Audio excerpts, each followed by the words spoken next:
Warahmatullahi wabarakatuh. Selamat datang di channel Yanuar Wicat Moko.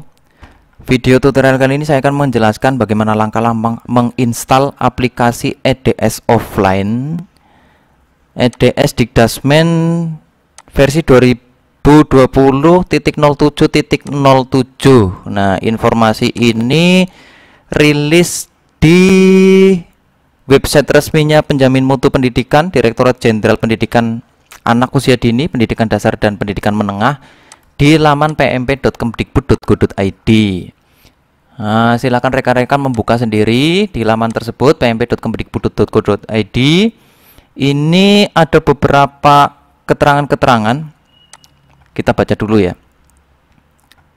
Sebelum kita menginstal, alangkah lebih baiknya kita melakukan literasi. Jadi nanti ketika proses menginstal dan seterusnya itu kita nggak bingung. Ada beberapa catatan-catatan penting di sini bahwa aplikasi EDS Dikdasmen versi 2020.0.07 itu terbentuk dalam installer dan patch. Cuma video tutorial ini saya fokuskan pada bentuk installer ya, pada bentuk installer, bukan menggunakan patch. Kalau patch itu kan hanya tinggal install gitu ya. Dalam bentuk installer dan daftar perubahan pada aplikasi EDS Dikdasmen itu ada 9 perubahan, ada 9 daftar perubahan ya, baik pembaruan ataupun perbaikan. Cuma yang menarik ini ada 2 poin penting, yaitu tombol batalkan fakta integritas kepala sekolah dan ini nih fitur backup data. Nah, ini. Terus kemudian ada beberapa catatan yang wajib kita ketahui. Apakah kita baiknya menggunakan installer ataupun menggunakan updater? Jika menggunakan installer ya, menggunakan installer ini khusus untuk sekolah yang belum mengerjakan sama sekali atau terdapat masalah pada aplikasi. Ya, ada masalah pada aplikasi. Nah, langkah-langkahnya ini semuanya sudah dideskripsikan di laman pmp.kemdikbud.go.id. Nah, nanti saya menggunakan untuk yang ini, installer EDS. Jadi saya belum menggunakan aplikasi EDS pada komputer yang saya pakai ini. Saya menggunakan komputer yang lain. Nah, sedangkan untuk yang petunjuk menggunakan pet EDS-nya itu ada 2 catatan, yaitu bagi pengguna yang sudah menggunakan EDS dengan installer 2019.12.18 dan sudah menggunakan pet EDS 2020.02.07. Jadi kalau misalkan sudah menggunakan ini tidak masalah menggunakan yang pet EDS-nya ini. Oke. Nah, bagaimana langkah-langkah kita menggunakan installer, full installer? Silahkan rekan-rekan download terlebih dahulu di lampiran ini. Ini ada 2 lampiran. Ini nih, lampiran. Yang pertama adalah tautan full installer EDS offline. Ini kapasitasnya sekitar 80,7 MB. Ini kita tinggal klik saja. Ya. Cuma sebetulnya sudah saya siapkan. Nah, ini kita tinggal download. Oke, tapi kalau misalkan yang ingin menggunakan pet EDS-nya, pet EDS offline-nya, ini kapasitasnya sekitar 12,3 MB. Ini juga tinggal diklik saja. Terus kemudian sebelum saya install, saya coba cek di progress data. Di progress data ya.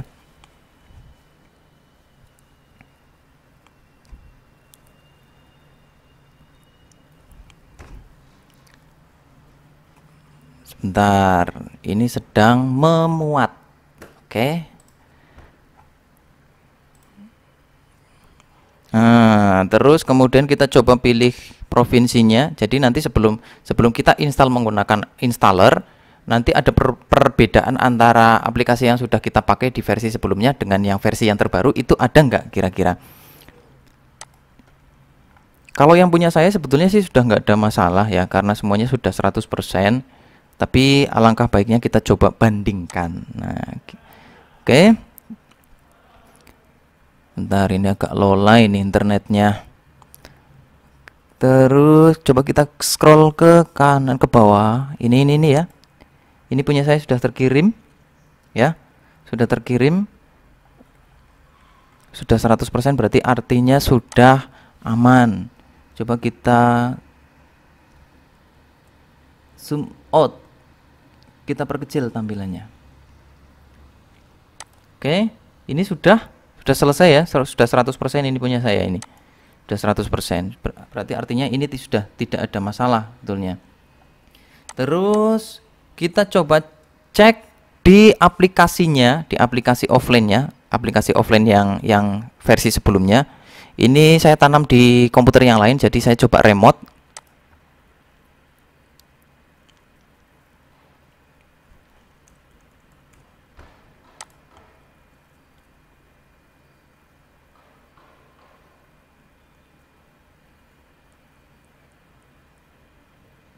Sebentar, ini saya sedang meremote di komputer yang lain.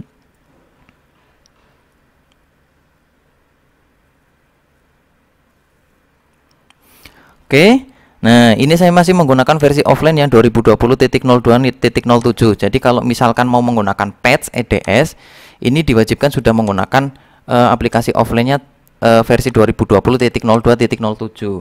Kita coba masuk, kita coba klik hitung rapot mutunya. Oke, setelah masuk ke sini, kita coba klik rapot mutu dan hitung rapot mutu. Nanti hasilnya seperti apa? Klik hitung. Oke, ini tanda hijau semuanya ya, tanda hijau. Berarti ini sudah nggak ada masalah. Kita klik buka hasil rapot mutu. Nah, ini dia. Ini untuk yang PTK-nya ini masih kecil punya saya ini. Dulu ketika mengupdate ini masih 0, saya update itu hanya naik sedikit, yaitu 1.05. Nah, ini seperti ini. Cuma ini saya menggunakan komputer yang lain ya. Oke, kita coba install menggunakan komputer yang baru. Ini saya close remote-nya. Oke, kita install. Ini saya sudah siapkan EDS Digdasmen versi 2020.07.07. Kita install. Ada beberapa catatan ketika menggunakan full installer. Yang pertama adalah rekan-rekan diwajibkan mendownload prefil. Nah, ini dia, generate dan unduh prefil terbaru di laman pmp.kemdikbud.go.id. Jadi di laman ini. Jadi ketika menggunakan full installer kita diwajibkan untuk mengunduh prefil. Ini di menu unduh, kita klik saja. Oke, ini sebetulnya sudah saya siapkan. Ini di prefil EDS ya. Nah, tinggal nanti dipilih provinsinya mana. Contoh misalnya ini. Saya klik, ini kan ada beberapa link alternatif tuh. Kita buka saja ini salah satu.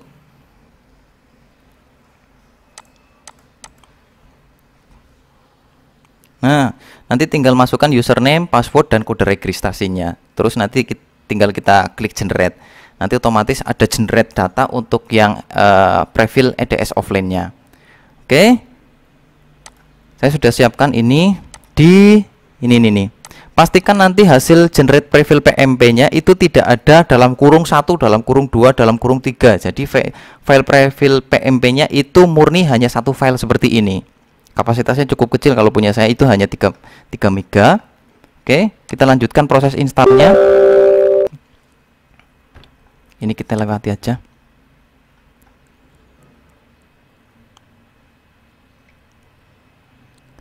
Terus klik lanjut, klik saya setuju, lanjut lagi, lanjut, pasang.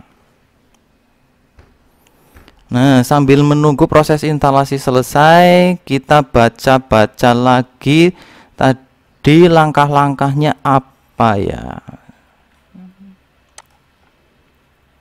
Oke, ini masih jalan.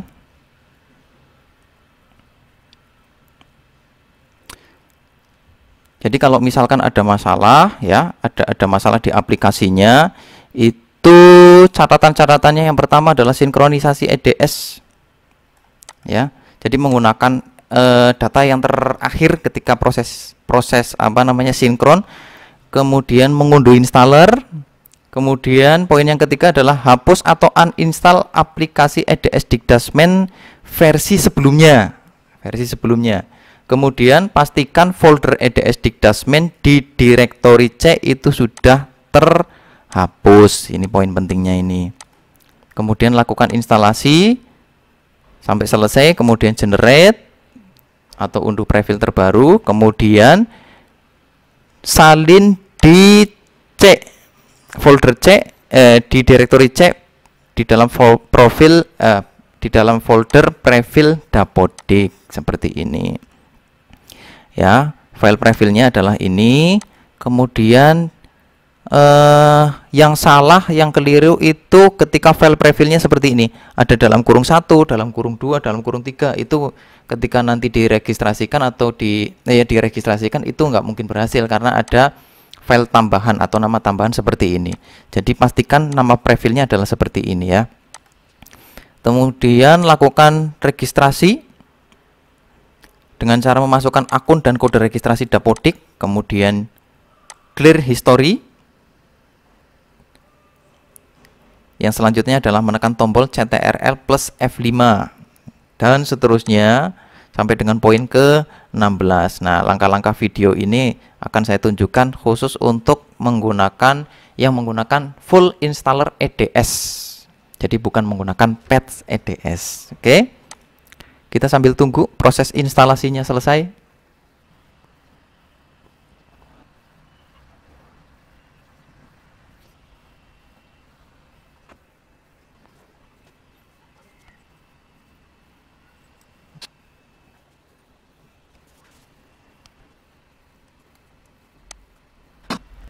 Lanjut, klik allow access.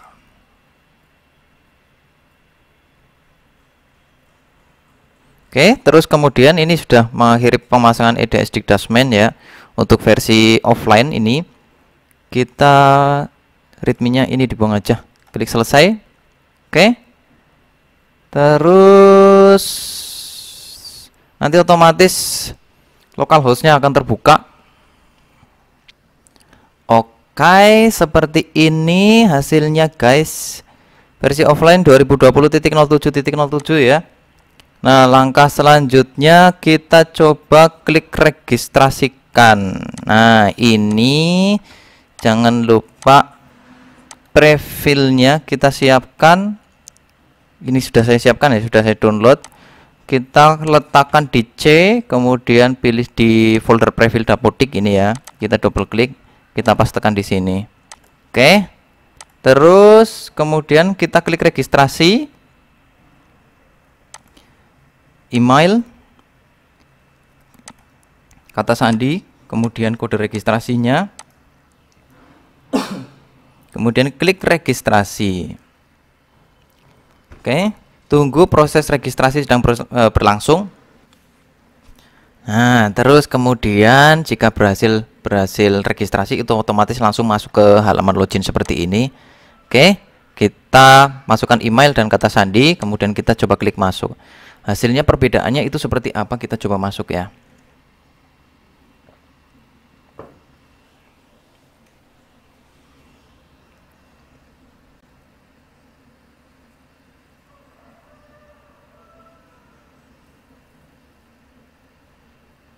Oke. Terus muncul ke halaman dashboard, nanti ada muncul seperti ini. Anda baru saja melakukan registrasi, mohon tunggu beberapa saat sementara aplikasi mengecek data pengguna. Nah, ini informasinya seperti ini. Jadi kita tunggu aja lah. Hasilnya seperti apa kita tunggu aja. Oke. Nah, kalau misalkan sudah selesai, ini hasilnya seperti ini. Kemajuan Anda 100%. Kita coba di hitung rapot mutu. Ya, ini versinya sudah berubah menjadi 2020.07.07.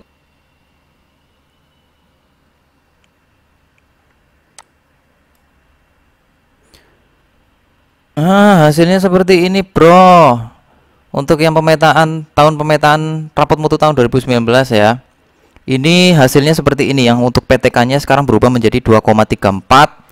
Kemudian sarprasnya sekian. Ini hasilnya seperti ini. Oke. Itu jauh berbeda dengan yang tadi. Kalau nggak salah untuk yang sarana dan prasarana ini agak turun. Kemudian cuma untuk yang PTK-nya ini persentasenya naik. Tadi yang 1, sekian sekarang jadi 2,34. Nah, ketika nanti rekan-rekan ingin mensinkronkan rapot mutunya.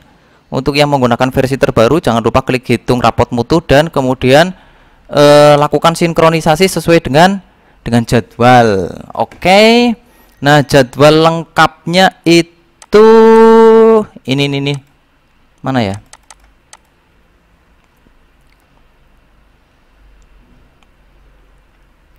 Nah, jadwal lengkapnya ini untuk Senin, Selasa, Rabu, ini provinsi mana, kemudian untuk yang semua itu dari hari Kamis dan hari Jumat.